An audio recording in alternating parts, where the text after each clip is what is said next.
एक बालक पढ़ के आया ऑक्सफोर्ड यूनिवर्सिटी से, विदेश से पढ़ के आया, तो उसके पिता ने सत्यनारायण की कथा घर में रखवाई। तो बड़े भैया सुनिएगा, वो पूजा हुई तो पंडित जी आए एक ठो। अब पूजा होने लगी तो हाथ में फूल उल दिया और कहा, बेटा वो सुपारी के गणेश जी बना कर रख दिए। बोले बेटा गणेश जी में फूल चढ़ाओ। अब वो बालक ढूंढने लग गया गणेश जी कहाँ हैं। अब उसको लगा कि गणेश जी की लंबी सूंड, बड़े बड़े कान होते हैं, तो उसने पूछा पंडित जी गणेश जी किधर हैं? बोले बेटा ये सुपारी को ही गणेश जी समझो। अब उसने कहा ये कैसी पूजा है, ये सुपारी को ही गणेश जी कह रहे हैं। उसने कहा महाराज ये तो सुपारी है, गणेश जी कहाँ है? तो पीछे से पिताजी ने सिर पर चट्ट से मारा, पंडित जी से जुबान लड़ाता है, जैसा कह रहे वैसा करो। अब वहां पर यदि समझा दिया जाता है कि भाई सुपारी में गणेश जी क्यों मानकर पूजा करा, तो उसकी समस्या, उसका समाधान, उसकी शंका खत्म हो जाती। लेकिन अब बोले नहीं करो। अब वो अभी कहा बड़ी विचित्र बात। थोड़ी देर बाद कहा बेटा वस्त्र चढ़ाओ।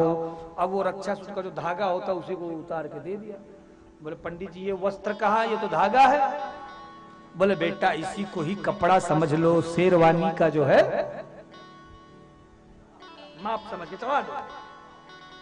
थोड़ी देर बाद कहा बेटा इस पे महाराज तांबूल निवेदित करो। और कुछ नहीं था तो बोले अभावे अक्षतान समर्पयामि, अक्षत ही चढ़ा दो। अब वो बड़ा कंफ्यूज कि बोला कुछ जा रहा है, करा कुछ जा रहा है, ये चल क्या रहा है। वो सोचा पूछूंगा तो पिताजी पीछे से खोपड़िया पे मारेंगे, तो वो भी बेचारा कुछ ना बोला, करता गया पूजा। जैसी पूजा खत्म हुई पंडित जी ने कहा जजमान जी हमारे कथा पूरी सुना दे, हमें दक्षिणा दो, हम अपने घर को जाए। उस बालक ने कहा मैं देता हूं दक्षिणा।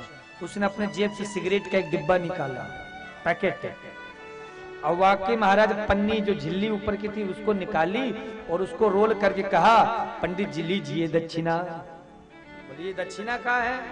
बोले महाराज जी इसी को ही 2000 की नोट समझ लीजिए।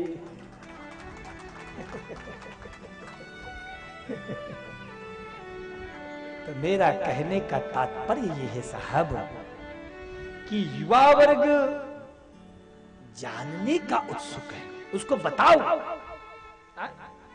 क्यों हम पूजा करते हैं, हम राम जी को भगवान क्यों मानते हैं, हम आरती क्यों करते हैं,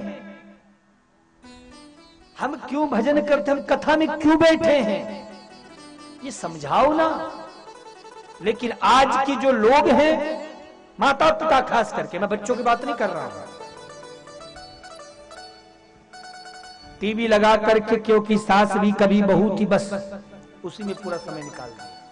माता पिता को चाहिए माता शत्रु पिता बैरी ये न बालों ने पाठिता। माता पिता को चाहिए बच्चों को संस्कार दे, सुंदर शिक्षा दे, राम कथा सुनाओ, गीता सुनाओ, भागवत सुनाओ, पढ़ाओ। फिर देखो वही बालक जब बूढ़ा होगा, आप बूढ़े होगे, बालक जवान होगा, कभी कथा होगी ना मेरी फिर सलैया में, तो वही कहेगा अरे ओ मैया तुझे पता वो चित्रकूट वाले महाराज जी है? कौन? वही जो 20 साल पहले आए थे, चल मेरे साथ गाड़ी में बैठ, मैं तुझे कथा में लेके जाता हूँ। वो यही कथा में लेके आएगा। और यदि तुमने सत्संग का, संस्कार का, भक्ति का आनंद रस नहीं समझाया, तो जब तुम कहोगे ना बेटा चल कथा में, छोड़ा कहीं क्या कथा करती रहती है, जब देखो बुढ़ापा आ गया, बुद्धि सठिया गई, बैठ जाइए, जब देखो तब कथा भागवत। मेरे पास और भी बहुत सारे काम धंधा है, मैं तेरी तरफ फ्री नहीं बैठा रहता हूं। तो ऐसी बातों से सुनने से यदि बचना चाहते हो तो अपने बच्चों को कथा में लेके आओ, उनको संस्कार दो। जितने बूढ़े लोगों के बैठकर कथा सुनने से आनंद मिलता है ना, उससे कहीं ज्यादा आनंद मुझे जब युवा वर्ग के लोग, युवान भाई बहन कथा सुनते हैं, मुझे ज्यादा खुशी होती। क्यों? क्योंकि वो कथा सुनेंगे तो कथा को आगे चल के वो भविष्य में धर्म से जुड़े रहेंगे।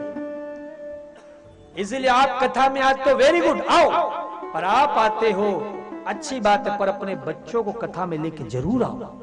उनमें वो गुण आएंगे, उनमें वो संस्कार आएंगे, उनमें वो भाव आएंगे। इसलिए कथा में बच्चों को लेकर जरूर